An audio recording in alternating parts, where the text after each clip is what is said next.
indigenous people sa Mindanao nanawagan sa pamahalaan ng pagsuporta ukol naman sa hindi pagtugon ng National Commission on Indigenous People sa kanilang mga hinaing.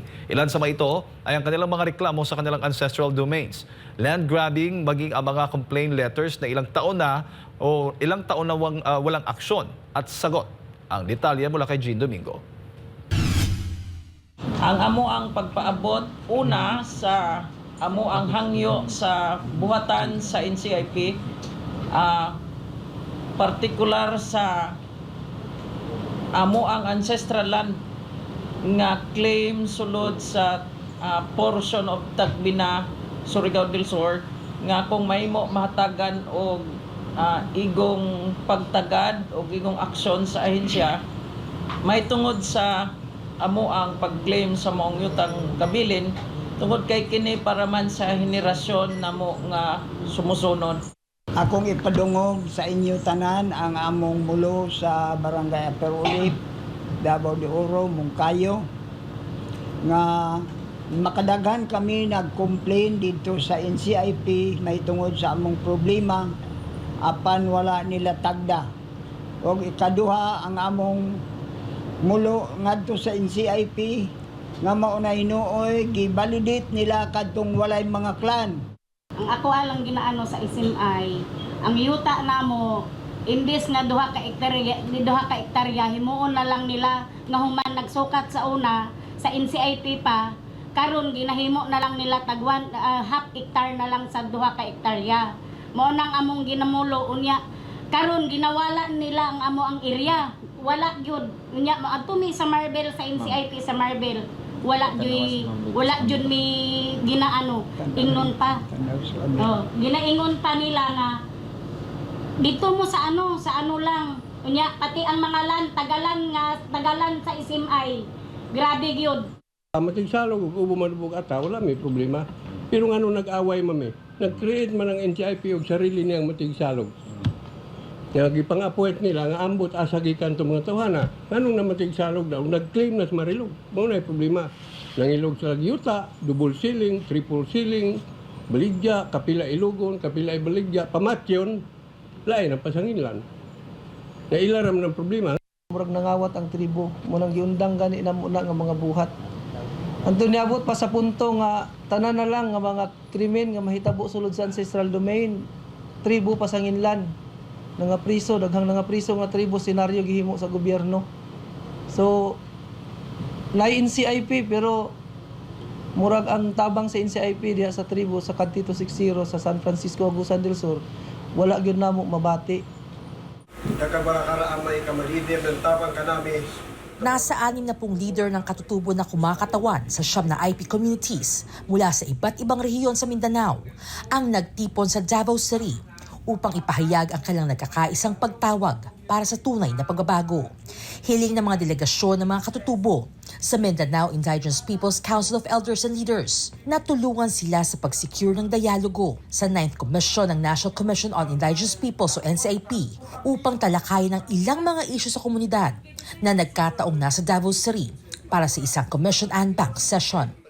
Ayon sa grupo ay puro mal na silang sumulat sa NCIP ukol sa kanilang mga issue at umaasa ng mabibigyan ng pagkakataon na matalakay ang mga detalye at mabigyan ng kaukulang aksyon.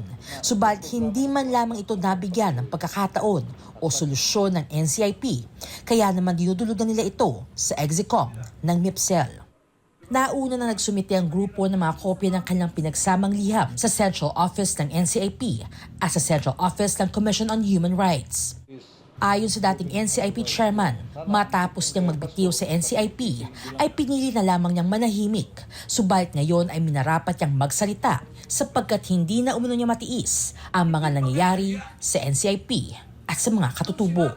Tinawag namin itong media briefing na ito. Unang-una, ininformahan namin ang NCIP kaninang umaga. Actually, by chance na nandito ako sa Davao, meron akong ibang lakad.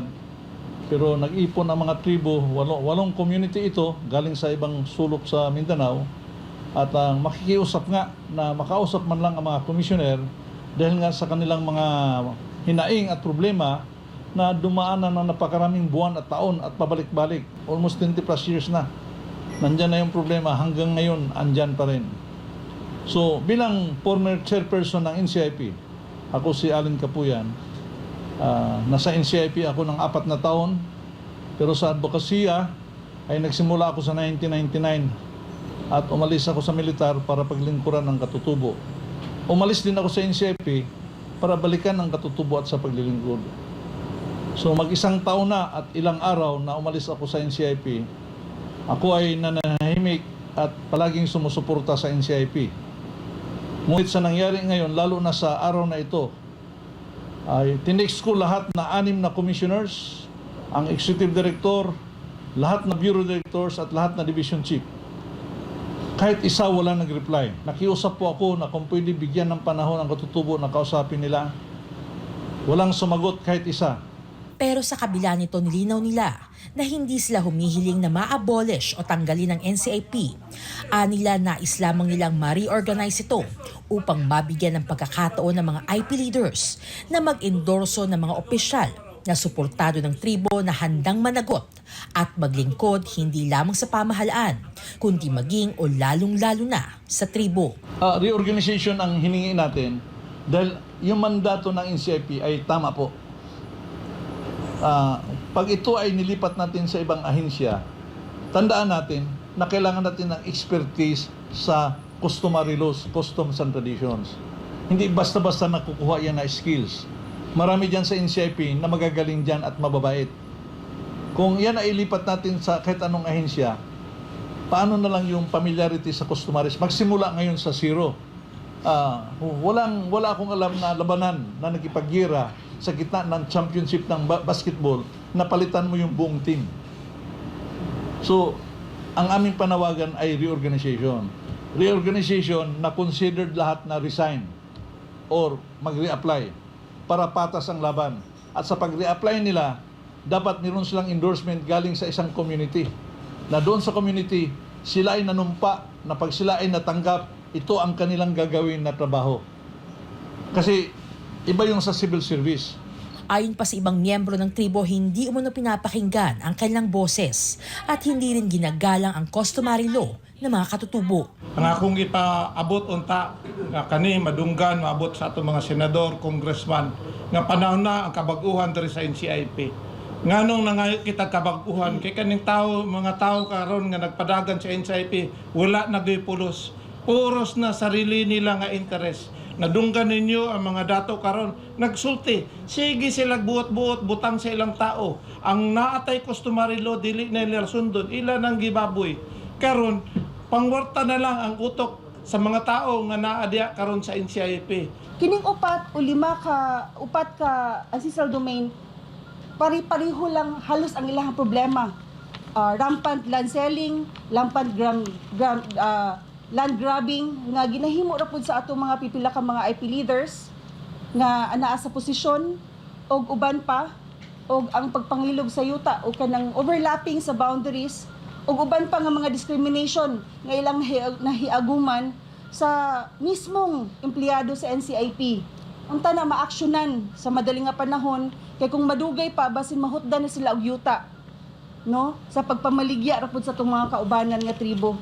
Hinamon din ng mga ito ang mga kasalukuyang opisyal ng NCIP na magkaroon ng kahihiyan at isantabi na ang pansariling interes at pang-aabuso at tugunan ang tawag ng kasalukuyang administrasyon na bagong Pilipinas at tunay na pagbabago. Alam nyo, ang pag-aantay ay taon-taon na. So, lumalaki ang problema ng katutubo at lumalaki ang problema ng NCIP. Pero gusto kong ilagay sa balanse sa gitna. I-reorganize lamang. Tapos huwag galawin ang IPRA. Kasi kung galawin ang IPRA sa panahon na emosyonal tayo lahat sa situation na to, why not balikan muna ang IRR, yung implementing rules and regulations. Para sa Diyos at sa Pilipinas kong mahal, Jean Domingo, SM9 News.